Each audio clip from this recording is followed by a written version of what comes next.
ಜಗದೊಡೆಯನಾದ ಶ್ರೀಕೃಷ್ಣ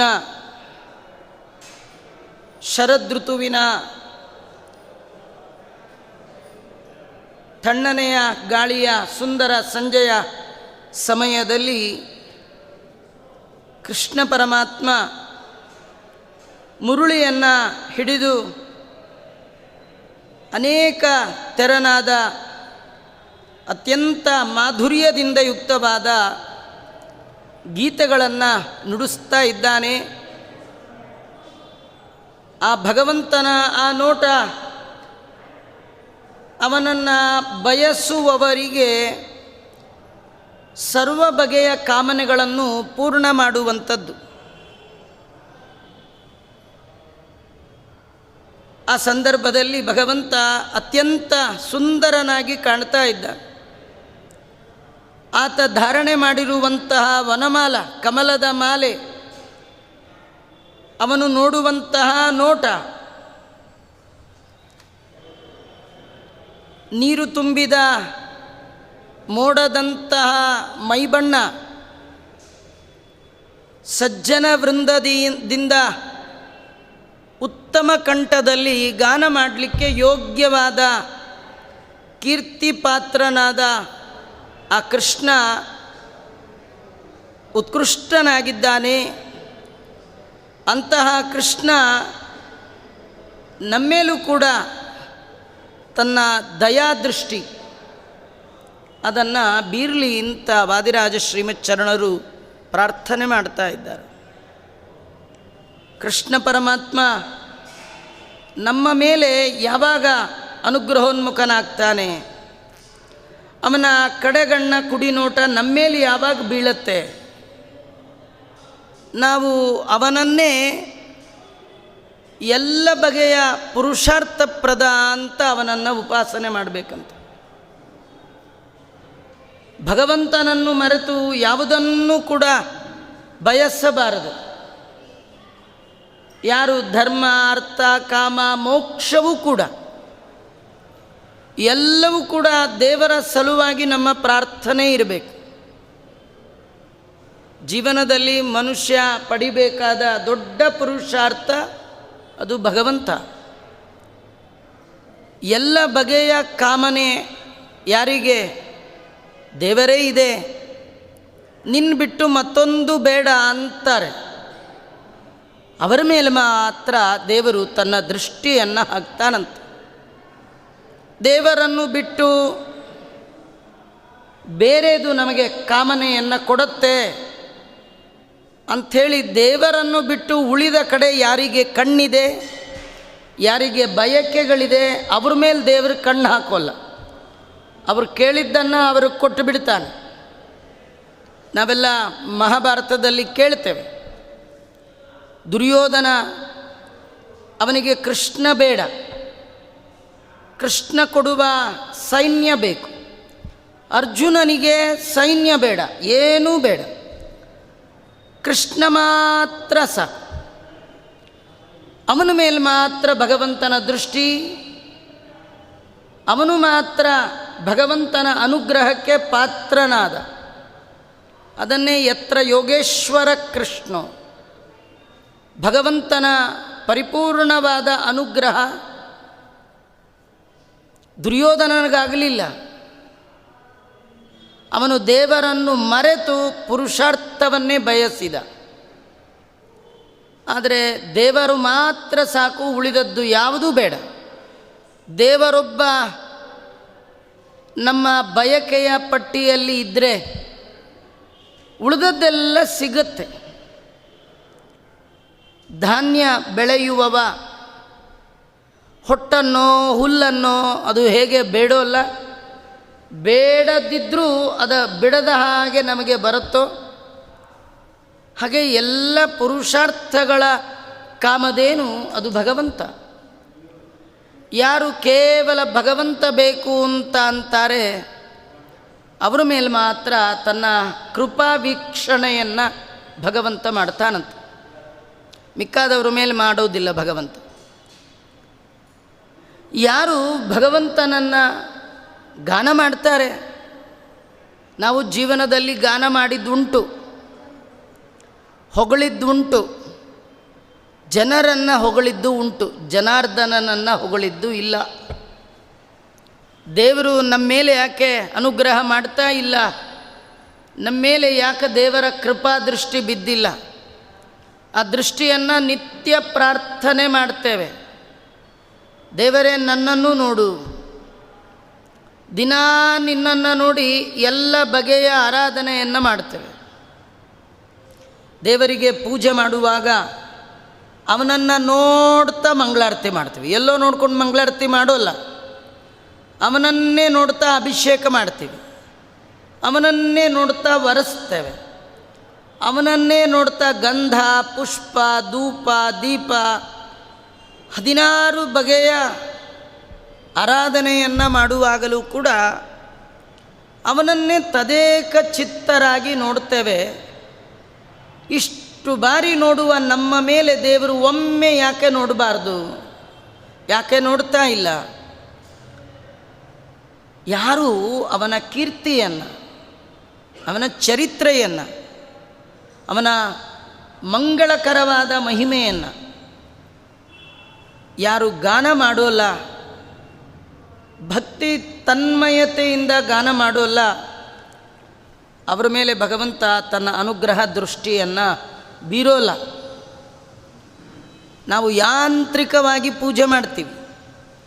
ಒಂದು ಯಂತ್ರಕ್ಕೆ ಎಲ್ಲ ಫೀಡ್ ಮಾಡಿಬಿಟ್ರೆ ಅದೇ ಅಭಿಷೇಕ ಮಾಡುತ್ತೆ, ಅದೇ ಒರೆಸ್ಬಿಡುತ್ತೆ. ಈಗ ಒಂದೇ ಒಂದು ಬಂದಿದೆ ನೋಡಿ, ಈಗ ಜಾಂಗ್ಟೆ ಬಾರಿಸ್ಬೇಕಾದ್ದಿಲ್ಲ, ಗಂಟೆ ಬಾರಿಸ್ಬೇಕಾದ್ದಿಲ್ಲ. ಒಂದು ಸ್ವಿಚ್ ಹಾಕಿಬಿಟ್ರೆ ಎಲ್ಲ ಗಂಟೆ ಜಾಂಗ್ಟೆ ಏಕಕಾಲಕ್ಕೆ. ನೀವು ಮಂಗಳಾರತಿ ಮಾಡೋದು ಬಿಡೋದು ನಿಮ್ಮ ಹಣೆ ಬರ, ಗಂಟೆ ಬಾರಿಸೋದು ಬಿಡೋದು. ನಾವಂತೂ ಸ್ವಿಚ್ ಹಾಕಿದ್ರೆ ಬಾರಿಸ್ತೀವಿ. ಇನ್ನು ಸ್ವಲ್ಪ, ಇನ್ನೂ ಒಂದು 20-30 ವರ್ಷ ಹೋದರೆ ಅಂಥದ್ದೇ ಇನ್ನೊಂದು ಯಂತ್ರ ಬಂದರೂ ಬರಬಹುದು.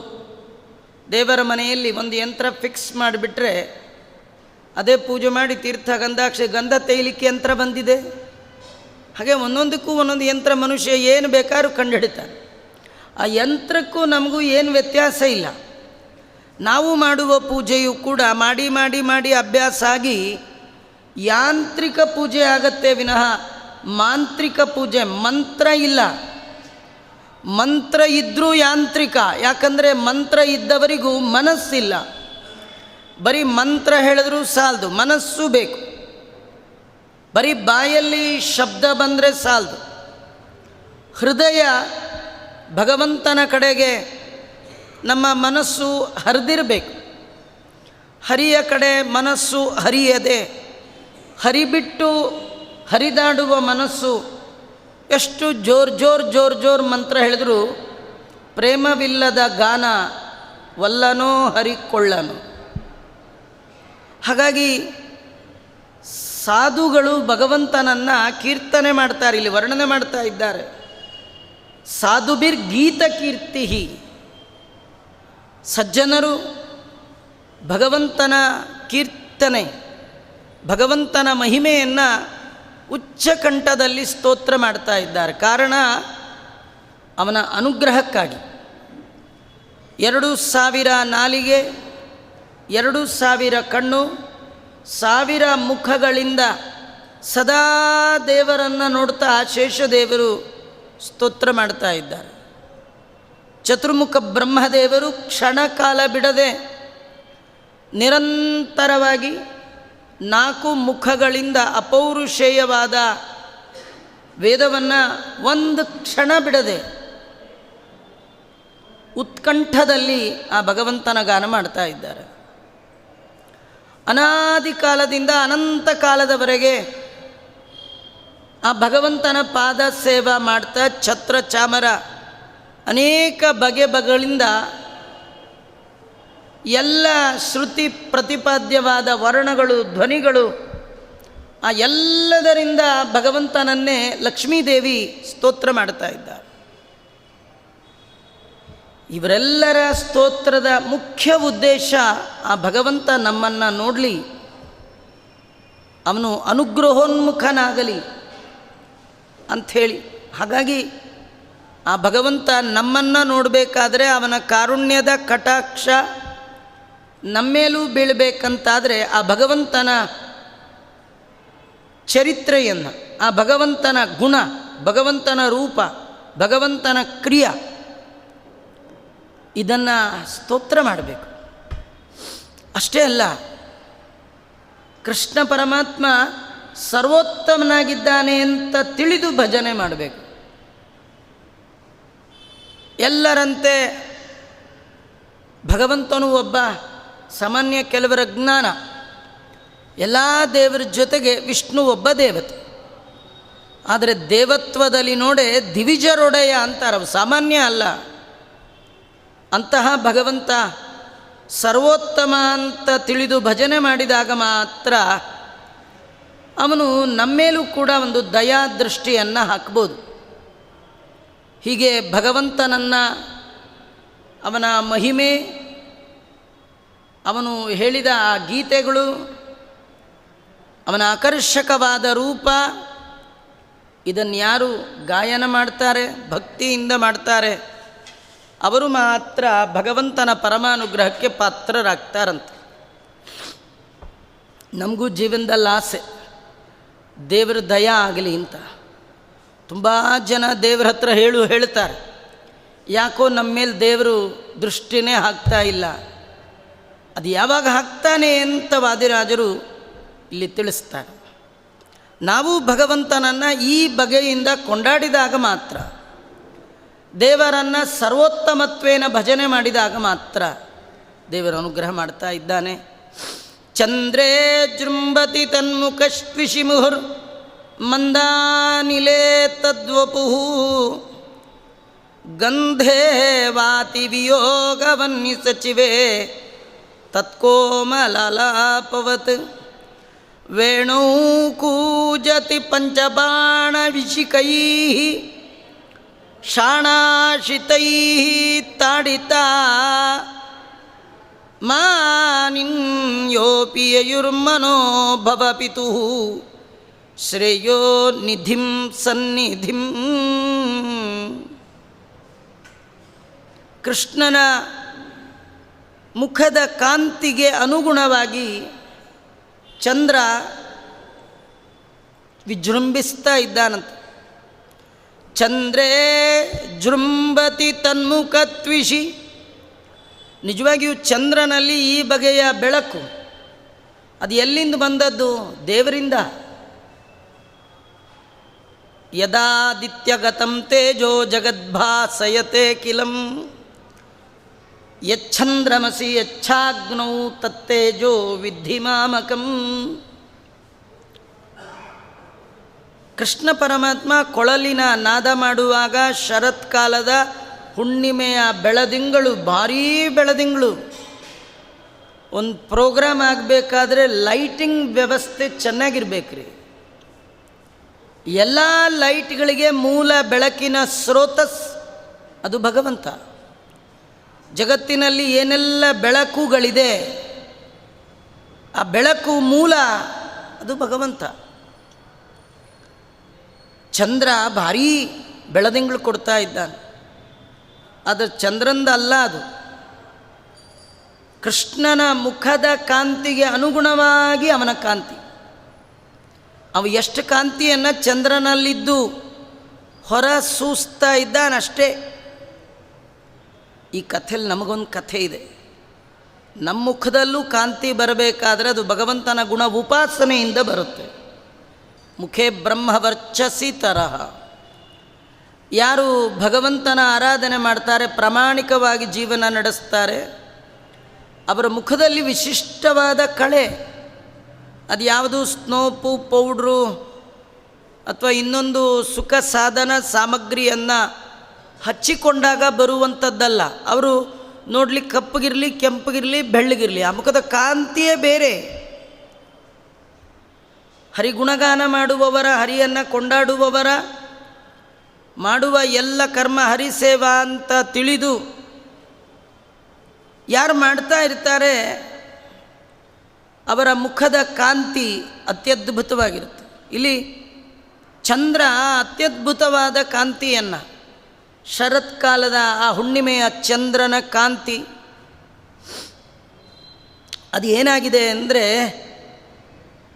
ಅಲ್ಲಿ ಯಾರು ಕೃಷ್ಣನ್ನ ನೋಡಲಿಕ್ಕೆ ಬಂದಿದ್ದಾರೆ ಅಥವಾ ಯಾರಿಗೆ ಕೃಷ್ಣನ ಗೀತೆ ಕಿವಿಗೆ ಬಿದ್ದಿದೆ ಅವ್ರಿಗಿನ್ನು ತಡಿಲಿಕ್ಕಾಗೋಲ್ಲ, ನಾವು ಕೃಷ್ಣನ ನೋಡಬೇಕು ಅನ್ನುವ ವಿರಹ ಅನ್ನುವ ಅಗ್ನಿಗೆ ಉದ್ದೀಪವಾಗಿದೆಯಂಥದ್ದು. ತಣ್ಣನೆಯ ಗಾಳಿ ಬೇರೆ, ಅದಿನ್ನೂ ಬೆಂಕಿಯನ್ನು ದೊಡ್ಡ ಮಾಡುವಂಥದ್ದು. ಇಂಥ ಸಂದರ್ಭದಲ್ಲಿ ಕೃಷ್ಣನ ಸಾನ್ನಿಧ್ಯ ಬೇಕು. ಇಂಥ ಬೆಳೆದಿಂಗಳು, ಇಂತಹ ಒಳ್ಳೆಯ ಮಂದ ಮಾರುತ, ಇದೆಲ್ಲ ಕೃಷ್ಣನ ಸಾನ್ನಿಧ್ಯವನ್ನು ಮತ್ತು ಬಯಸುವ ಹಾಗೆ ಮಾಡ್ತಾಯಿದೆ. ಆ ಗಾಳಿಯಲ್ಲಿಯೂ ಕೂಡ ಕೃಷ್ಣನ ಮೈ ಗಂಧ ಬರ್ತಾ ಇದೆಯಂತೆ. ಅದನ್ನು ಆಸ್ವಾದನೆ ಮಾಡಿದ ಮನೆಯಲ್ಲಿರುವಂತಹ ಎಲ್ಲ ಕೃಷ್ಣ ಭಕ್ತೆಯರು ಕೂಡ ಇನ್ನು ಕ್ಷಣಕಾಲವೂ ನಮಗೆ ಕೃಷ್ಣನ ಬಿಟ್ಟಿರ್ಲಿಕ್ಕೆ ಸಾಧ್ಯ ಇಲ್ಲ, ನಾವು ಹೋಗಬೇಕು. ಆ ಗಾಳಿಯ ಆ ಸುವಾಸನೆ, ಅದರಿಂದ ಉದ್ದೀಪ್ತರಾಗಿದ್ದಾರೆ. ಅವರಿಗೆ ವಿರಹ ಅಗ್ನಿ ಅದಿನ್ನೂ ಜಾಸ್ತಿ ಆಗಿದೆಯಂತೆ. ಹೌದು, ದೇವರನ್ನು ಕಾಣುವ ಬಯಕೆ ಇರುವವರಿಗೆ ವಾಯುದೇವರ ಶಾಸ್ತ್ರ ಕೇಳಿದಾಗ, ವಾಯುದೇವರು ಭಗವಂತನ ಮಹಿಮೆಯ ಕಂಪನ್ನು ತೋರಿಸುವವರು. ಬೇಕಾಷ್ಟು ಜನ ಭಗವಂತನ ಮಹಿಮೆ ಹೇಳ್ತೀನಿ ಅಂತ ಬಂದರೂ ವಾಯುದೇವರು ಹೇಳುವಂತೆ ಹೇಳುವ ಸಾಮರ್ಥ್ಯ ಮತ್ತಾರಿಗಿಲ್ಲ. ಆ ಗೋಪಿಕಾ ಸ್ತ್ರೀಯರಿಗೆ ಯಾವಾಗ ಹೋಗ್ತೀವೋ, ಯಾವಾಗ ಕೇಳ್ತೀವೋ ಅನ್ನುವಂತಹ ವಿರಹ ಅಗ್ನಿ ಅದಿನ್ನೂ ಉದ್ದೀಪನವಾಗ್ತಾ ಇದೆ. ಕೃಷ್ಣ ವೇಣು ಕೂಜತಿ ಪಂಚಬಾಣ ವಿಶಿಕೈ. ಕೃಷ್ಣ ಪರಮಾತ್ಮ ಕೊಳಲನ್ನೇನು ಗಾನ ಮಾಡ್ತಾ ಇದ್ದಾನೆ, ಆ ಗಾನದ ಧ್ವನಿ ಇವರ ಕಿವಿಗೆ ಬೀಳ್ತಾ ಇದ್ದರೆ ಮನ್ಮಥನ ಬಾಣ ಅವರಿಗೆ ಬಂದು ನಾಟ್ತಾ ಇದೆಯಂತೆ. ಹರಿತವಾದ ಬಾಣ, ಮೊಂಡ ಬಾಣ ಆದರೆ ಅದು ಅಲ್ಲೇ ಕೆಳಗೆ ಬಿದ್ದು ಹೋಗುತ್ತೆ. ಹರಿತವಾದ ಬಾಣ ಹೃದಯವನ್ನೇ ಹೊಕ್ಕತ್ತಂತೆ. ಹಾಗಾಗಿ ಕೃಷ್ಣನ ಆ ವೇಣುಗಾನ ಅವರೆಲ್ಲರ ಹೃದಯವನ್ನೇ ಪ್ರವೇಶ ಮಾಡಿದೆ. ಅವರೆಲ್ಲ ಕಾಮ ಬಾಣದಿಂದ ಪೀಡಿತರಾಗಿ, ಯದ್ಯಪಿ ಬೇರೆ ಯಾವ ಕಾಮನೆಗೂ ಒಳಗಾಗುವವರಲ್ಲ ಅವರು, ಸೌಶಲ್ಯಾದಿ ಅನೇಕ ಗುಣಗಳಿಂದ ಯುಕ್ತರಾಗಿರ್ತಕ್ಕಂಥವರು. ಮಾನಿನ್ಯೋಪಿ, ಅವರು ಮಾನಿನೀಯರು. ಮಾನಿನೀಯರು ಅಂದರೆ ಮಾನ ಮರ್ಯಾದೆ ಅದು ಇರೋರು. ಯಾರೋ ಕೊಳಲುದ್ರು ಸೀದಾ ಹೋದರು ಹೀಗಿಲ್ಲ. ಯಾರ್ದೋ ಹಾಡು ಕೇಳ್ಕೊಂಡು ನಾವು ಎಲ್ಲೋ ನೋಡ್ಕೊಂಡು ಎಲ್ಲೋ ಹಳ್ಳಕ್ಕೆ ಬಿಡ್ತೀವಲ್ಲ, ಆ ಥರದ್ದಲ್ಲ. ದೇವರ ಗಾನಕ್ಕೆ ಮರುಳಾದವರು ಅವರು ಮಾನಿನೀಯರು, ಅನೇಕ ಗುಣಗಳಿಂದ ಮಂಡಿತರಾದವರು. ಯಾರಲ್ಲಿ ವಿನಯಾದಿ ಗುಣಗಳಿರುತ್ತೆ, ಯಾರಲ್ಲಿ ಅಧ್ಯಯನ ಅಧ್ಯಾಪನಾದಿ ಗುಣಗಳಿರುತ್ತೆ, ಯಾರಲ್ಲಿ ಭಕ್ತಿ ಮೊದಲಾದದ್ದು ಇರುತ್ತೆ, ಅವರಿಗೆ ಮಾತ್ರ ಕೃಷ್ಣನ ಗಾನ ಹೃದಯಕ್ಕೆ ನಾಟತ್ತಂತೆ. ಕೃಷ್ಣನ ಗಾನ ಅಂದರೆ ಗೀತೆ, ಭಗವಂತನ ಗೀತ, ಭಗವಂತನ ಮಾತು ಯಾರ ಹೃದಯಕ್ಕೆ ಅದು ಅರ್ಥ ಆಗತ್ತೆ, ಯಾರಲ್ಲಿ ವಿನಯ ಇದೆ, ಯಾರಲ್ಲಿ ಭಕ್ತಿ ಇದೆ, ಯಾರಲ್ಲಿ ಸದಾಚಾರ ಇದೆ, ಅವರಿಗೆ ಮಾತ್ರ ಅದು ಹೃದಯಕ್ಕೆ ನಾಟತ್ತಂತೆ. ಹಾಗಾಗಿ ಆ ಎಲ್ಲ ಹೆಣ್ಣು ಮಕ್ಕಳಲ್ಲಿ ಈ ಎಲ್ಲ ಗುಣಗಳು ಇದ್ದವು. ಅದಕ್ಕೆ ಮಾನಿನ್ಯೋಪಿ ಯಯುರ್ಮನೋಭವ ಪಿತುಃ ಶ್ರೇಯೋ ನಿಧಿಂ ಸನ್ನಿಧಿಂ. ಅನೇಕ ಗುಣಗಳಿಂದ ಮಂಡಿತರಾಗಿದ್ದರೂ ಕೂಡ ಆ ಹೆಣ್ಣು ಮಕ್ಕಳು ಮನ್ಮಥನಿಗೂ ತಂದೆಯಾದ ಆ ಕೃಷ್ಣನ ಸನ್ನಿಧಿ ಎಲ್ಲ ಬಗೆಯ ಶ್ರೇಯಸ್ಸಿಗೆ ಕಾರಣ ಅಂತ ತಿಳಿದು ಕೃಷ್ಣನ ಕಡೆಗೆ ಓಡ್ತಾ ಇದ್ದಾರೆ. ಅಂದರೆ ಕೃಷ್ಣ ಒಂದು ಮರದ ಕೆಳಗೆ ಕುಳಿತು ಶರತ್ಕಾಲದ ಹುಣ್ಣಿಮೆಯಲ್ಲಿ ವೇಣುಗಾನ ಮಾಡ್ತಿದ್ದ. ಅವನು ಕೊಳಲು ಹಿಡ್ಕೊಂಡು ಯಾರ ಮನೆ ಮುಂದೆ ಹೋಗ್ತಿರಲಿಲ್ಲ. ಅವನ ಪಾಡಿಗೆ ಅವನೊಂದು ಕಡೆ ಊದ್ತಾ ಇದ್ದ. ಆ ನುಡಿಸುವ ಸಂದರ್ಭದಲ್ಲಿ ಬೀಸುವ ಗಾಳಿ, ಬರುವ ಧ್ವನಿ, ಆ ಗಾಳಿ ಇವರ ಆ ಭಗವಂತನನ್ನು ಬಿಟ್ಟು ದೂರ ಇರುವ ವಿರಹ ಅನ್ನುವ ಅಗ್ನಿಗೆ ಆ ಗಾಳಿ ಬೀಸಿ ಜೋರಾಯಿತು. ಆಮೇಲೆ ಆ ಒಂದು ತಣ್ಣನೆಯ ಗಾಳಿ ಇವರಿಗೆ ಮತ್ತೆ ಮತ್ತೆ ದೇವರನ್ನು ನೋಡುವ ಬಯಕೆ. ಅನೇಕ ಗುಣಗಳಿಂದ ಮಂಡಿತರಾದಂಥ ಹೆಣ್ಣು ಮಕ್ಕಳು ಮನ್ಮಥ ಪಿತ. ಇದರರ್ಥ ಇಷ್ಟೇ, ಮನ್ಮಥ ಎಲ್ಲರ ಮನಸ್ಸನ್ನು ಮಥನ ಮಾಡ್ತಾನೆ. ಎಲ್ಲರ ಮನಸ್ಸನ್ನು ಮಥನ ಮಾಡುವ, ಮನ್ಮಥನ ಮನಸ್ಸನ್ನೇ ಮಥನ ಮಾಡುವವ. ಅಂತಹ ಕೃಷ್ಣ ಕರೆದಾಗ ಯಾರ ಮನಸ್ಸು ಮಥನ ಆಗದೇ ಇರುತ್ತೆ, ಸಜ್ಜನರಾದವರು ಆಕರ್ಷಿತರಾಗೇ ಆಗ್ತಾರೆ. ಎಷ್ಟು ಗುಣಗಳಿಂದ ಮಂಡಿತರಾಗಿದ್ದರೂ ಅವರೆಲ್ಲ ಕೃಷ್ಣನ ಆ ಕೊಳಲ ಧ್ವನಿಗೆ ಅವರು ಕೃಷ್ಣನ ಸನ್ನಿಧಿಗೆ ಹೊರಟಿದ್ದಾರಂತೆ. ಯಾಕೆ ಹೊರಟಿದ್ದಾರೆ? ಶ್ರೇಯೋನಿಧಿ ಇವನು, ನಮಗೆ ಕುಂದಿಲ್ಲದ ಶ್ರೇಯಸ್ಸನ್ನು ಕೊಡ್ತಾನೆ. ನಾವು ಯಾರ್ಯಾರ್ದಕ್ಕೋ ಮಾತಿಗೆ ಮರುಳಾಗಿ ಹೋದರೆ ಅಧಃಪತನದ ದಾರಿಗೆ ಹಿಡಿದು ಬಿಡ್ತೀವಿ. ನಾವೆಷ್ಟೋ ಬಾರಿ ಯಾರ್ದೋ ಮಾತಿಗೆ ಮರಳಾಗೋದು, ರೂಪಕ್ಕೆ ಮರಳಾಗೋದು, ದುಡ್ಡಿಗೆ ಮರಳಾಗೋದು, ಹೋಗಿ ಸಿಕ್ಕಾಕೊಂಡು ಕಡೆಗೆ ಹಳ್ಳಕ್ಕೆ ಬೀಳೋದು, ಇದೆಲ್ಲ ಇದ್ದದ್ದೇ. ಆದರೆ ಈ ಹೆಣ್ಣು ಮಕ್ಕಳು ಹಾಗಾಗಲಿಲ್ಲ. ಅವರು ಹೋಗುವ ಮುಂಚೆ ಹೀಗೆ ಚಿಂತನೆ ಮಾಡಿದ್ದಾರೆ, ಇವನ ಬಳಿಗೆ ಹೋದರೆ ನಮ್ಮ ಶ್ರೇಯಸ್ಸಿಗೆ ಕೊರತೆ ಇಲ್ಲ, ಉತ್ತಮ ಗತಿಗೆ ಕೊರತೆ ಇಲ್ಲ. ಅಂತಹ ಭಗವಂತ ಅಂತ ತಿಳಿದು ಎಲ್ಲರೂ ಕೃಷ್ಣನ ಸನ್ನಿಧಾನಕ್ಕೆ ಹೋದರಂತೆ. ಕೃಷ್ಣನ ಸನ್ನಿಧಾನಕ್ಕೆ ಯಾರ್ಯಾರು ಹೋದರು, ಹೇಗೆ ಹೋದರು, ಅದನ್ನು ವಾದಿರಾಜರು 2 ಶ್ಲೋಕಗಳಲ್ಲಿ ತುಂಬ ಸುಂದರವಾಗಿ ವರ್ಣನೆ ಮಾಡಿದ್ದಾರೆ. ಭಾಗವತ ಅದರ ಮೂಲ, ಅದ ಜಾಡು ಹಿಡಿದು ವಾದಿರಾಜ ಶ್ರೀಮಚ್ಚರಣರು ಅವರು ವರ್ಣನೆ ಮಾಡಿದ್ದಾರೆ. ದೋಹಂ ಕಾಪಿ ವಿಹಾಯ ಕೃಷ್ಣ ಸುರಭಿಂ ದೋಗ್ಧುಂ ಸಮತ್ತೇಪ್ಸಿತಂ ತದ್ಬಿಂಬೋಷ್ಠ ಸುಧಾಪಿ ಲುಬ್ಧ ಹೃದಯ ಭುಕ್ತಿಂ ವಿಸೃಜ್ಯ ಪರಾ ಕಾಂತಂ ಕಾಚನ ಸದ್ಗುಣಾರ್ಣವಭೃತೆ ಭರ್ತ್ರೇ ಸ್ಪೃಹಾಂ ಬಿಭ್ರತಿ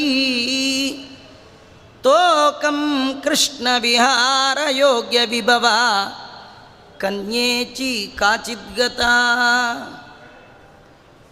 ಭಾಗವತದಲ್ಲಿ ವರ್ಣನೆ ಮಾಡುವಾಗ ಎಲ್ಲ ಮನೆಯಲ್ಲಿ ಕೃಷ್ಣ ಪರಮಾತ್ಮ ರಾತ್ರಿ ಕಾಲದಲ್ಲಿ ವೇಣುಗಾನ ಮಾಡಿದ್ದು. ಹೆಣ್ಣುಮಕ್ಕಳಿಗೆ ರಾತ್ರಿ ಕಾಲದಲ್ಲಿ ತುಂಬ ಕೆಲಸ. ಅತ್ತೆ ಮಾವನ ನೋಡ್ಕೊಳ್ಬೇಕು, ಗಂಡನ ಸೇವಾ ಮಾಡಬೇಕು, ಮಕ್ಕಳನ್ನು ನೋಡ್ಕೋಬೇಕು, ಅಡುಗೆ ಮಾಡೋ ಕೆಲಸ, ಹಾಲು ಕರಿಯೋ ಕೆಲಸ, ಮೊಸರು ಹೆಪ್ಪಾಕೋ ಕೆಲಸ. ಕೆಲಸ ಮಾಡೋರಿಗೆ ತುಂಬ ಕೆಲಸ, ಕೆಲಸ ಮಾಡದೇ ಇದ್ದವ್ರಿಗೆ ಕೆಲಸ ಇಲ್ಲ. ಹಿಂದಿನ ಕಾಲದಲ್ಲಿ ಇಬ್ಬರು ಹೆಣ್ಣುಮಕ್ಕಳು ಭೇಟಿ ಆದರೆ ಅವರು ಮೊದಲು ಕೇಳ್ತಾ ಇದ್ದಿದ್ದು ಮನೆ ಕೆಲಸ ಎಲ್ಲ ಆಯಿತಾ, ಕೆಲಸ ಆಯಿತಾ ಅನ್ನೋರು.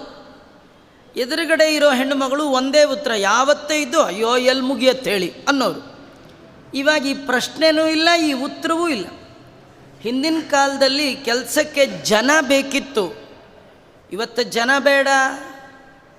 ಯಂತ್ರ, ಬಟ್ಟೆ ಒಗಿಲಿಕ್ಕೆ ಯಂತ್ರ, ಹಿಟ್ಟು ರುಬ್ಲಿಕ್ಕೆ ಯಂತ್ರ, ಅಡುಗೆಗೆ ಯಂತ್ರ, ಮಂತ್ರ ಒಂದಿಲ್ಲ, ಬರೀ ಯಂತ್ರ. ಹೀಗಾಗಿ ಪ್ರತಿ ಕ್ಷಣಕ್ಕೂ ನಿಮಗೆ ಪುರುಸೊತ್ತೇ ಪುರುಸೊತ್ತು. ಹಿಂದಿನ ಕಾಲದಲ್ಲಿ ದಾಸರ ಹಾಡು ಮಾಡುವಾಗ ಪರಿ ಕೆಲಸವು ನಿನ್ನ ಮಹಾಪೂಜೆ ಅಂದರು. ಯಾಕಂದರೆ ಮೈ ಬಗ್ಸಿ ಕೆಲಸ ಮಾಡೋರು. ದಣಿವಾದಾಗ ದೇವರ ನೆನಪು ಬರ್ತಿತ್ತು. ಸಾಕಪ್ಪ ಸಾಕು, ದೇವರೇ ನಿನ್ನ ದರ್ಶನ ಯಾವಾಗ ಆಗುತ್ತೆ, ಸಾಕಪ್ಪ ಸಾಕು. ಈಗ ನೋಡಿ ಸಾಕು ಅಂತ ಅನಿಸೋದೇ ಇಲ್ಲ. ಯಾಕೆಂದರೆ 1 ನಿಮಿಷ ಆನ್ ಮಾಡಿ ಬಂದು ಸೀರಿಯಲ್ ಮುಂದೆ ಕೂತ್ಕೊಳ್ತೀವಿ. ಆ ಸೀರಿಯಲ್ ಸಾಕು ಅನ್ನೋ ಶಬ್ದವೇ ಇಲ್ಲ. ನಮ್ಮದೇ ಎಪಿಸೋಡ್ ಮುಗಿದೋಗುತ್ತೆ, ಅದು ಮುಗಿಯೋದೇ ಇಲ್ಲ. ಮುಗಿದ್ರಲ್ವ ಎಪಿಸೋಡ್ ಸಾಕನ್ನಕ್ಕೆ. ನಿಮ್ಮ ಪುಣ್ಯ ರೀ, ಈಗ ಅದೇ ಯಂತ್ರಗಳು ನಮ್ಮನ್ನು ಉದ್ಧಾರದ ಮಾರ್ಗಕ್ಕೂ ಕರ್ಕೊಂಡು ಹೋಗ್ತಾ ಇದೆ.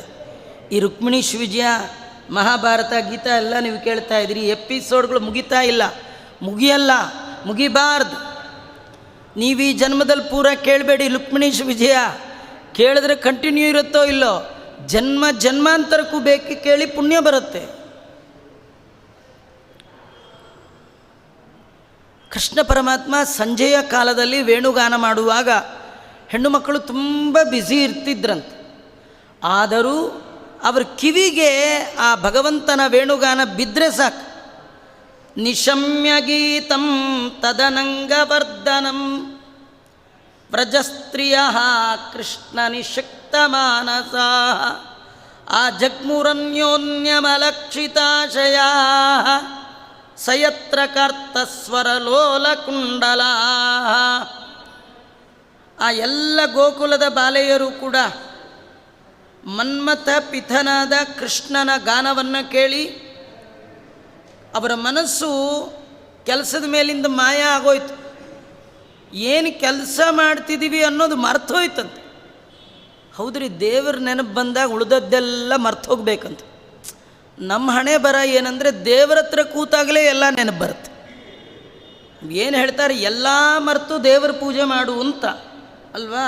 ಪೂಜೆ ಮಾಡೋ ಕಾಲಕ್ಕೆ, ಗಾಯತ್ರಿ ಮಾಡೋ ಕಾಲಕ್ಕೆ ಎಲ್ಲ ಮರೆತು ದೇವರ ಧ್ಯಾನ ಮಾಡಿ ಅಂತ. ನಮ್ಗೆ ನೋಡಿ ನೀವು ಆಶ್ಚರ್ಯ, ದೇವ್ರ ಮನೆಗೆ ಹೋದಾಗಲೇ ಎಲ್ಲ ನೆನಪುಗಳು ಬರೋದು, ಗಾಯತ್ರಿ ಮಂತ್ರಕ್ಕೆ ಕೂತಾಗಲೇ ಎಲ್ಲ ಯೋಚನೆಗಳು ಬರೋದು. ನಮ್ಮ ಹಣೆ ಬರ, ನಮ್ಮ ಯೋಗ್ಯತಾ ಅಂಥದ್ದು. ಇವ್ರು ಕೆಲಸ ಮಾಡ್ತಿದ್ದವ್ರಿಗೆ ಮರ್ತೋಯ್ತಂತೆ. ಕೃಷ್ಣಂದು ಆ ಗಾಯನ ವೇಣು ನಾದ ಕಿವಿಗೆ ಬಿದ್ದ ತಕ್ಷಣ ಕೃಷ್ಣ ನಿಷಕ್ತ ಮಾನಸ, ಅವರ ಮನಸ್ಸು ದೇವರ ಕಡೆ ಹೋಗೇ ಬಿಡ್ತಂತೆ. ಇದು ಸದ್ಯೋ ಹೃದಯ ವರುದ್ಧತೆತ್ರ ಕೃತಿಭಿ ಶುಶ್ರೂಷು ತತ್ಕ್ಷಣಾತ್ ಭಾಗವತ ಹೇಳುತ್ತೆ. ಕೆಲವರಿಗೆ ದೇವರ ಹೆಸರು, ದೇವರ ರೂಪ, ದೇವರ ಗುಣ, ದೇವರ ಗಾನ ಕೇಳಿದ ತಕ್ಷಣ ತತ್ಕ್ಷಣದಲ್ಲೇ ಅವರು ಮರೆಯಾಗಿಬಿಡ್ತಾರೆ. ನಮ್ಮ ಎದುರಿಗೆ ಕಾಣೋ ಹಾಗೆ ಇರ್ತಾರೆ, ಮನಸ್ಸು ಮಾತ್ರ ಇರೋಲ್ಲ. ಅವ್ರದ್ದು ಮನಸ್ಸೆಲ್ಲಿ ಹೋಗುತ್ತೆ? ದೇವರ ಹತ್ರ. ಮಧ್ವಾಚಾರ್ಯರು ಅದನ್ನೇ ಹೇಳ್ತಾರೆ, ತದಲಂ ಬಹುಲೋಕ ವಿಚಿಂತನೆಯ ಪ್ರವಣಂ ಕುರು ಮಾನಸಮೀಶ ಪದೇ. ಭಗವಂತನ ಪಾದಾರವಿಂದದಲ್ಲಿ ಮನಸ್ಸಿಡು, ಉಳಿದದ್ದೆಲ್ಲ ಸಾಕು. ಎಷ್ಟು ಮಾಡಿದ್ರೂ ಅಷ್ಟೇ. ನಾವು ಮಾಡುವ ಎಲ್ಲ ಕರ್ಮಗಳು ಪ್ರವೃತ್ತ ಕರ್ಮ, ಅಂದರೆ ಮತ್ತೆ ಮತ್ತೆ ಹುಟ್ಟನ್ನು ತಂದು ಕೊಡುವಂತಹ ಕರ್ಮ. ಒಂದೇ ಒಂದು ಕರ್ಮ ಇದೆ, ಹುಟ್ಟು ಕಳೆಯುವ ಕರ್ಮ. ನಿಮಗಿನ್ ಜನ್ಮ ಜನ್ಮಾಂತರದಲ್ಲಿ ಎಷ್ಟು ಹುಟ್ಟಬೇಕಿದೆಯೋ, ಯಾರಿಗೆ ಗಂಡ ಆಗಬೇಕೋ, ಯಾರಿಗೆ ಹೆಂಡತಿ ಆಗಬೇಕೋ, ಯಾರಿಗೆ ತಂದೆ ತಾಯಿ ಆಗಬೇಕೋ, ಯಾರಿಗೆ ಮಕ್ಕಳಾಗಬೇಕೋ, ಯಾರಿಗೆ ಸಾಲ ಕೊಡಬೇಕೋ, ಯಾರ ಕೈಲಿ ಹೊಡೆಸ್ಕೋಬೇಕೋ, ಅನ್ಸ್ಕೋಬೇಕೋ, ಇನ್ನೆಷ್ಟು ಪಾಪ ಮಾಡಿ ಯಾರಿಗೆ ಗೊತ್ತ್ರಿ? ಇದೆಲ್ಲ ಕಳ್ಕೊಳ್ಳೋ ಆಸೆ ಇದೆಯಾ? ಹಾಗಾದರೆ ಆಗಾಗ ನಿಮ್ಮ ಮನಸ್ಸು 2 ನಿಮಿಷ, 1 ನಿಮಿಷ, ತುಂಬ ಹೊತ್ತು ಕೂತ್ಕೋಬೇಡಿ. ಅಷ್ಟೊಂದು ಯೋಗ್ಯತೆ ಇಲ್ಲ. ಕೆಲಸ ಮಾಡುವಾಗಲೇ 1 ನಿಮಿಷ ಎಲ್ಲ ಮರೆತು ದೇವರ ಸ್ಮರಣೆ ಮಾಡಿ, ಸ್ವಲ್ಪ ಮಾಡಬೇಕಂತ. ಹಾಗೆ ಮಾಡ್ತಾ ಇದ್ದರೆ ಒಂದು ಕ್ಷಣದ ಭಗವಂತನ ನೆನಪು ಎಷ್ಟೋ ಜನ್ಮಗಳನ್ನು ಕಳೆಯುತ್ತಂತೆ. ಹಾಗಾಗಿ ಕೃಷ್ಣ ಪರಮಾತ್ಮ ನಿಶಮ್ಯ ಗೀತಂ ತದನಂಗವರ್ಧನಂ ವ್ರಜಸ್ತ್ರೀಯ ಕೃಷ್ಣ ನಿಷಕ್ತ ಮಾನಸ. ಅವರ ಬಯಕೆಗಳನ್ನೆಲ್ಲ ಹೆಚ್ಚು ಮಾಡುತ್ತಂತೆ. ಕೃಷ್ಣನ ಗಾನವನ್ನು ಕೇಳಿ ವೃಂದಾವನದ ಎಲ್ಲ ಹೆಣ್ಣು ಮಕ್ಕಳಿಗೆ ಇನ್ನು ನಮ್ಮ ಆಸೆ ಈಡೇರುವ ಕಾಲ ಬಂತು ಅಂತ ಆನಂದ ಆಗ್ತಿತ್ತಂತೆ. ಒಂದೇ ಕ್ಷಣಕ್ಕೆ ಅವರ ಮನಸ್ಸು ಇತರ ಕೆಲಸಗಳನ್ನು ಮರೆತು ಭಗವಂತನ ಕಡೆ ಹೋಗಿಬಿಡ್ತಿತ್ತಂತೆ. ಆ ಜಗ್ಮುರನ್ಯೋನ್ಯಮಲಕ್ಷಿತಾಶಯ. ಒಬ್ರಿಗೊಬ್ರು ತಮ್ಮ ಮನಸ್ಸಿನಲ್ಲಿ ಏನು ಆಸೆ ಇದೆ ಅಂತ ಯಾರಿಗೂ ಹೇಳದೆ, ಎಲ್ಲ ಅವಳು ಮೊದಲು ಬಂದುಬಿಡ್ತಾಳೋ ಇವಳು ಮೊದಲು ಬಂದುಬಿಡ್ತಾಳೋ, ನಾವು ಹೋಗ್ಬೇಕು ಮೊದಲು ಅಂತ ಒಬ್ರಿಗೊಬ್ಬರು ತಮ್ಮ ಆಶೆಯನ್ನು ಬಿಟ್ಕೊಡದೆ, ಎಲ್ಲರದೇ ಒಂದೇ ಆಸೆ, ಏನದು? ಕೃಷ್ಣನನ್ನು ಪಡಿಬೇಕು. ಇದು ಒಳ್ಳೆ ಸಂದರ್ಭ. ಈಗ ಬಿಟ್ಟರೆ ಮತ್ತಿಲ್ಲ. ಈಗ ಬಿಟ್ಟರೆ ಮತ್ತಿಲ್ಲ ಅಂದ್ರೇನು ಗೊತ್ತಾ? ಈ ಮಾನವ ಜನ್ಮ ಬಿಟ್ಟರೆ ಮತ್ತಿಲ್ಲ. ಈ ಜನ್ಮದಲ್ಲಿ ದೇವರನ್ನು ಪಡೆದರೆ ಉಂಟು. ಕೆಲವರು ಅಂತಿರ್ತಾರೆ, ಇಷ್ಟೇ ಮುಗಿತಾಚಾರ, ಈ ಜನ್ಮಕ್ಕಂತೂ ಇಲ್ಲ, ಮುಂದಿನ ಜನ್ಮಕ್ಕೆ ನೋಡೋಣ ಅಂತ. ದೇವರು ಈಗ ಜನ್ಮ ಕೊಟ್ಟಿದ್ದಕ್ಕೆ ಹಣೆ ಚಚ್ಕೊಳ್ತಿರ್ತಾನೆ, ಯಾಕಾರು ಇವನು ಕೊಟ್ಟನಪ್ಪ ಅಂತ. ಇನ್ನು ಮುಂದೆ ಇದೇ ಥರ ಕೊಡ್ತಾನೆ, ಗ್ಯಾರಂಟಿ ಏನು? ಈಗ ದೇವರು ಗಾನ ಮಾಡ್ತಾ ಇದ್ದಾನೆ, ನಮ್ಮ ಕಿವಿಗೆ ಬಿದ್ದಿದೆ, ಹಾಗಾದರೆ ಈಗ ಹೋಗಿಬಿಡ್ಬೇಕು. ಎಲ್ಲರಿಗೆ ಒಂದೇ ಬಯಕೆ, ಭಗವಂತನನ್ನು ಹೊಂದಬೇಕು. ಆದರೆ ತಮ್ಮ ಬಯಕೆಯನ್ನು ಇನ್ನೊಬ್ಬರಿಗೆ ತೋರಗೊಡದೆ ವೇಗವಾಗಿ ಕೃಷ್ಣನ ಕಡೆಗೆ ಧಾವಿಸ್ತಾ ಇದ್ದಾರಂತೆ. ಹಾಗೆ ಬರ್ತಾ ಇದ್ದಾರೆ. ಸಯತ್ರ ಕಾರ್ತಸ್ವರ ಲೋಲ ಕುಂಡಲಾ. ಅವರು ಹೋಗುವಾಗ ಅವರ ಕಿವಿಯ ಓಲೆಗಳೆಲ್ಲ ಕುಣಿಸ್ತಾ ಇದ್ದಾರಂತೆ ಆ ಕಡೆ ಈ ಕಡೆ. ಇದು ಯಾವಾಗ ಆಗತ್ತೆ ಹೇಳಿ? ನೀವು ಸ್ಲೋ ಆಗಿ ಹೋಗುವಾಗ ಆಗಲ್ಲ, ವೇಗವಾಗಿ ಹೋಗಬೇಕಾದ್ರೆ ಕಿವಿ ಮುಖ ಎಲ್ಲ ಅಳ್ಳಾಡುತ್ತಲ್ಲ. ಇವ್ರದ್ದು ಮುಖದಲ್ಲಿ ಆ ಒಂದು ಬಯಕೆ. ಸಮುದ್ರವನ್ನು ಸೇರುವ ಸಮಯ ಹತ್ತಿರ ಬಂದಾಗ ನದಿಗಳು ವೇಗವಾಗಿ ಹೋಗುವಂತೆ ಕೃಷ್ಣನನ್ನು ಹೊಂದುವ ಬಯಕೆಯ ಬೃಂದಾವನದ ಹೆಣ್ಣು ಮಕ್ಕಳು ಕೃಷ್ಣನ ಗಾನ ಕೇಳಿದಾಗ ಕೃಷ್ಣ ನಮಗೆಲ್ಲ ಇದು ಫೈನಲ್ ಕಾಲ್ ಕರಿತಾ ಇದ್ದಾನೆ. ನಾವು ಬೇಗ ಹೋಗಬೇಕು ಅಂತ, ವೇಗವಾಗಿ ಕೃಷ್ಣನನ್ನು ಪಡಿಬೇಕು ಅಂತ ಅವರೆಲ್ಲ ಬರ್ತಾ ಇದ್ದಾರೆ. ಅದನ್ನು ವಾದಿರಾಜರು ಏನು 2 ಶ್ಲೋಕಗಳಲ್ಲಿ ವರ್ಣನೆ ಮಾಡಿದ್ದಾರೆ, ಅದನ್ನು ಮತ್ತಿಲ್ಲಿ ಹೇಳ್ತಾ ಆರಂಭದಲ್ಲಿ ಭಾಗವತದಲ್ಲಿ ಬಂದದ್ದನ್ನೇ ವಿಸ್ತಾರ ಮಾಡಿ ವಾದಿರಾಜರು ಹೇಳ್ತಾರೆ. ಭಾಗವತ ಹೇಳುತ್ತೆ, ದೋಹಂತ್ಯೋಭಿಯೌ ಕಾಚಿದ್ದೋಹಂ ಮಿತ್ವಾ ಸಮುತ್ಸಕಾ ಪಯೋಧಿಶ್ರಿತ್ತ ಸಂಯಾವನ್ ಅನುದ್ವಾಸ್ಯಾಪರಾಯಯು. ಕೆಲವರು ಹಾಲು ಕರಿತಿದ್ರು, ಕೆಲವರು ಹಾಲಿಟ್ಟಿದ್ರು, ಕೆಲವರು ಅನ್ನ ಮಾಡ್ತಾ ಇದ್ದರು, ಕೆಲವರು ಮಾಡಿದ ಅಡುಗೆ ಬಡಿಸ್ತಾ ಇದ್ದರು, ಕೆಲವರು ಮಕ್ಕಳಿಗೆ ಹಾಲು ಕುಡಿಸ್ತಾ ಇದ್ದರು, ಇನ್ನು ಕೆಲವರು ಯಜಮಾನ್ರದ್ದು ಕಾಲು ಒತ್ತುತ್ತಾ ಇದ್ದರು, ಇನ್ನು ಕೆಲವರು ಊಟಕ್ಕೆ ಕೂತಿದ್ರು, ಕೆಲವರು ಮೈಗೆ ಅಂಗರಾಗವನ್ನು ಹಚ್ಕೊಳ್ತಾ ಇದ್ದರು, ಕೆಲವರು ಮನೆ ಸಾರಿಸ್ತಾ ಇದ್ರಂತೆ. ಲಿಂಪಂತ್ಯ ಪ್ರಮೃಜ್ಯಂತ್ಯೋನ್ಯಾಂಜ್ಯಂತ್ಯ ಕಚ್ಚಲೋಚನೆ ವ್ಯತ್ಯಸ್ತ ವಸ್ತ್ರಾಭರಣ ಕಾಂಚಿತ್ ಕೃಷ್ಣಾಂತಿಕಂ ಯಯುಹು. ಕೆಲವರು ವಸ್ತ್ರ ಉಟ್ಕೊಳ್ತಿದ್ರು, ಕೆಲವರು ಆಭರಣ ಹಾಕ್ಕೊಳ್ತಿದ್ರು. ಅವರು ಎಲ್ಲವನ್ನೂ ಬಿಟ್ಟು ಕೃಷ್ಣನ ಬಳಿಗೆ ಓಡಿದ್ದಾರಂತೆ. ಹೇಗೆ ಓಡಿದ್ರು? ದೋಹಂ ಕಾಪಿ ವಿಹಾಯ ಕೃಷ್ಣ ಸುರಭಿಂ ದೋಗ್ಧುಂ ಸಮಸ್ತೇಪ್ಸಿತಂ ತದ್ಬಿಂಬೋಟ್ಟ ಸುಧಾತಿ ಲುಬ್ಧ ಹೃದಯ ಭುಕ್ತಿಂ ವಿಸೃಜ್ಯ ಪರ ಕಾಂತಂ ಕಾಚನ ಸದ್ಗುಣಾರ್ಣವಭೃತೆ ಭರ್ತ್ರೇ ಸ್ಪೃಹಂ ಬಿಭ್ರತಿ ತೋಕಂ ಕೃಷ್ಣ ವಿಹಾರ ಯೋಗ್ಯ ವಿಭವ ಕನ್ಯೇತಿ ಕಾಚಿದ್ಗತ. ಒಬ್ಬ ಗೋಪಿಕಾ ಹಾಲು ಕರಿತಾ ಇದ್ಲು. ಹಾಲು ಕರೆಯುವಾಗ ಈ ಕೃಷ್ಣನ ವೇಣುಗಾನ ಕಿವಿಗೆ ಬಿತ್ತು. ಅವಳು ಆ ಬಕೆಟ್ ಅಲ್ಲೇ ಎತ್ತಾಕ್ಬಿಟ್ಲ. ಮರ್ತೋಯ್ತು, ಹಾಲು ಕರಿತಿರೋದು ಮರ್ತೋಯ್ತು. ಬರೀ ಮರ್ತದ್ದಲ್ಲ, ಅವಳಿಗನ್ನಿಸ್ತಂತೆ ಈ ಹಾಲು ಕರೆದು ಏನು ಪ್ರಯೋಜನ? ಈ ಹಾಲು ಪ್ರಯೋಜನ ಇಲ್ಲ. ಇದು ಕೃಷ್ಣ ಅನ್ನುವ ಸುರಭಿ, ಮೋಕ್ಷ ಕೊಡುವ ಕಾಮಧೇನು ಅಲ್ಲಿ ವೇಣುನಾದ ಮಾಡ್ತಾ ಇದ್ದಾನೆ. ಈ ಹಾಲು ಕುಡಿಯೋದಕ್ಕಿಂತಲೂ ಕೃಷ್ಣನ ಗಾನದ ಮಾಧುರ್ಯ, ಅದರ ಸವಿ, ಆ ಸವಿಯುವಾಗ ಅವನನ್ನು ನೋಡುವ ಅವನ ರೂಪ, ಅದೆಲ್ಲ ಅಮೃತಕ್ಕೂ ಮಿಗಿಲಾಗಿರ್ತಕ್ಕಂಥದ್ದು. ಈ ಅಮೃತ ಮೃತಪ್ರಾಯ, ಆ ಅಮೃತ ಶಾಶ್ವತವಾದದ್ದು. ಹಾಗಾದರೆ ಕುಡಿದ್ರೆ ಈ ಹಾಲು ಕುಡಿಬಾರ್ದು, ಕೃಷ್ಣನ ಸೌಂದರ್ಯ ಅಮೃತ ಪಾನ ಮಾಡಬೇಕು. ಆ ಕೃಷ್ಣನ ಆ ಗಾನ ಸುಧೆಯನ್ನು ಪಾನ ಮಾಡಬೇಕು. ಇಲ್ಲಿಯೇ ಹಾಲು ಕರಿತಾ ಕೂತ್ರೆ ನಂಗೆ ಅಲ್ಲಿ ಮಿಸ್ ಆಗತ್ತೆ ಹೇಳಿ ಅದನ್ನು ಬಿಟ್ಟು ಓಡಿಬಿಟ್ಟಿದ್ದಾಳೆ. ಯಾಕಂದರೆ ಕೃಷ್ಣ ಸುರಭಿಂ, ಸಕಲಾಭಿಷ್ಟಪ್ರದನಾದದ್ದು ಕೃಷ್ಣ ಅನ್ನುವ ಕಾಮಧೇನು. ಇಂಥ ಕೃಷ್ಣ ಇರುವಾಗ ಈ ಹಸು ಹಾಲು ಯಾರಿಗೆ ಬೇಕು ಅಂತ ಕೃಷ್ಣ ಅನ್ನುವ ಹಸುವಿನ ಬಳಿಗೆ ಅವಳು ಓಡಿಬಿಟ್ಟಿದ್ದಾಳೆ. ಕೃಷ್ಣ ಪರಮಾತ್ಮ ಧರ್ಮ ಅರ್ಥ ಕಾಮ ಮೋಕ್ಷ 4 ಕೊಡುವವ. ಇದು ಬರೀ ಒಂದೇ ಹಾಲು ಕೊಡುತ್ತೆ. ಈ ಹಾಲು ಕೂಡ ಕರಿಯೋ ಪಾತ್ರೆ ನೆಟ್ಟಗಿಲ್ಲ ಅಂತ ಒಡೆದು ಹೋಗಿಬಿಡುತ್ತೆ, ಅಥವಾ ಸ್ವಲ್ಪ ತಡವಾಗಿ ಹೆಪ್ಪಾಕಿದ್ರೆ ಹೆತ್ಕೊಳ್ಳೋದೇ ಇಲ್ಲ, ಭಾರಿ ಪ್ರಾಬ್ಲಮ್ ಇದೆ. ಆದರೆ ಕೃಷ್ಣ ಅನ್ನೋ ಹಸು ಇದೆಯಲ್ಲ, ಅದು ಎಲ್ಲ ಬಗೆಯ ವಾಂಛಿತವನ್ನು ಕೊಡುವಂಥದ್ದು, ಸಕಲ ಅಭಿಷ್ಟಪ್ರದವಾಗಿರ್ತಕ್ಕಂಥದ್ದು.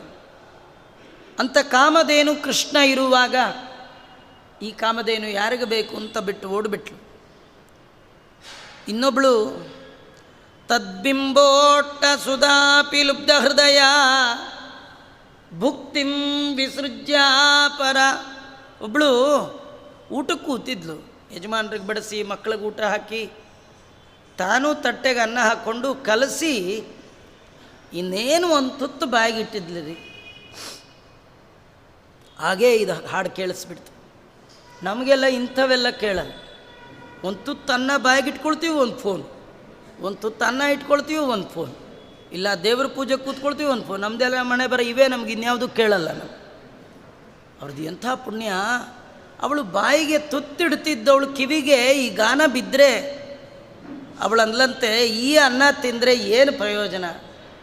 ನಿಜವಾದ ಭುಕ್ತಿ, ತಿನ್ನಬೇಕಾದ್ದು, ಕುಡಿಬೇಕಾದ್ದು, ತಗೊಳ್ಬೇಕಾದ್ದು ತದ್ಬಿಂಬೋಟ್ಟ ಸುಧಾ, ಆ ಭಗವಂತನ ತುಟಿಯಿಂದ ಬರುವ ಅಮೃತ, ಅದರ ಆಸ್ವಾದನೆ, ಅದರ ರುಚಿ ಮುಂದೆ ಈ ಬಿಸಿಬೇಳೆ ಬಾತು, ಈ ಅನ್ನ ಸಾರು ಇದೇನು ಟೇಸ್ಟೇ ಇಲ್ಲ ಅಂತ ಪಕ್ಕಕ್ಕಿಟ್ಬಿಟ್ಲಂತ.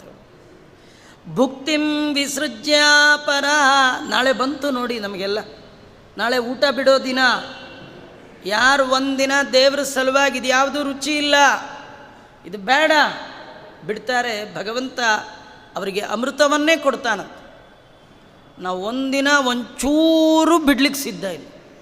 ಏಕಾದಶಿ ದಿನ ಅಂತೂ ಅದು ಎಲ್ಲಿಲ್ಲದ ಹಶುವ್ರಿ.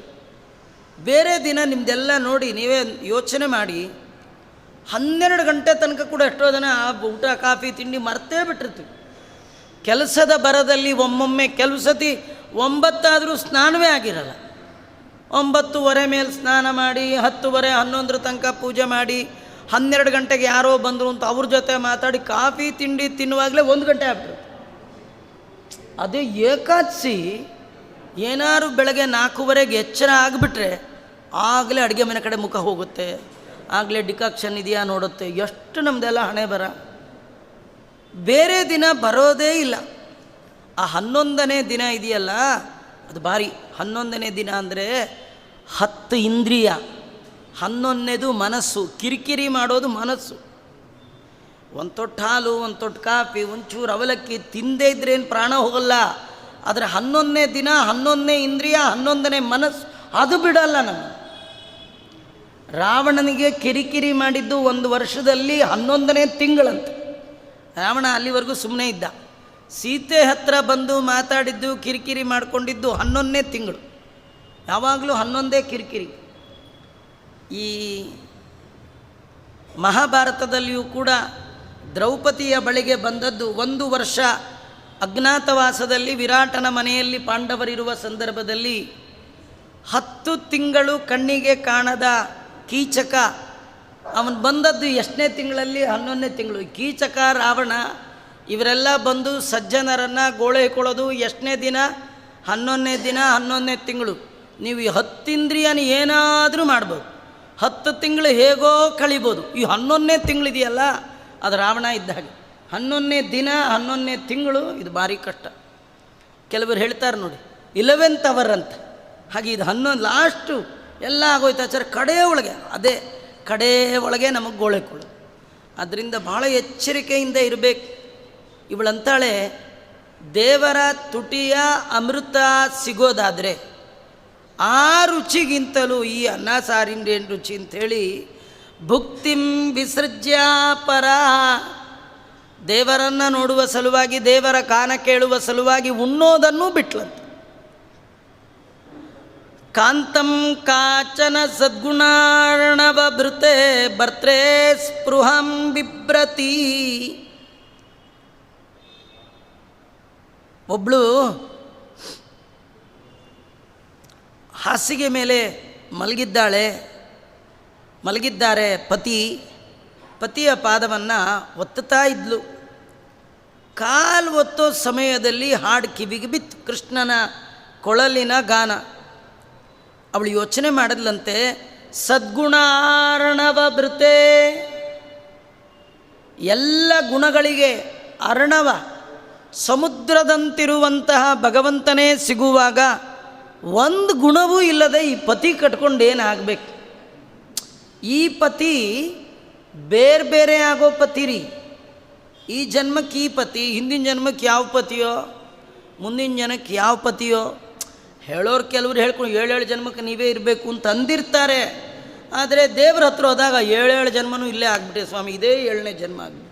ಹೀಗೆ ಗಂಡನಿಗೆ ಹೆಂಡತಿಗೆ ಗಂಡ, ಮಕ್ಕಳು ಸಾಕಾಗಿ 7 ಕಾಟ, 7 ಜನ್ಮದ ಕಾಟ. ಹೀಗೆ 7 ಅಂತಿರ್ತೀವಿ ನಾವು ಯಾವಾಗಲೂ. ಅದು ಹೇಳ ಅಭ್ಯಾಸ ಅಷ್ಟೇ. ಇವರೆಲ್ಲ ಅನ್ಯತ್ಪತಿಗಳು.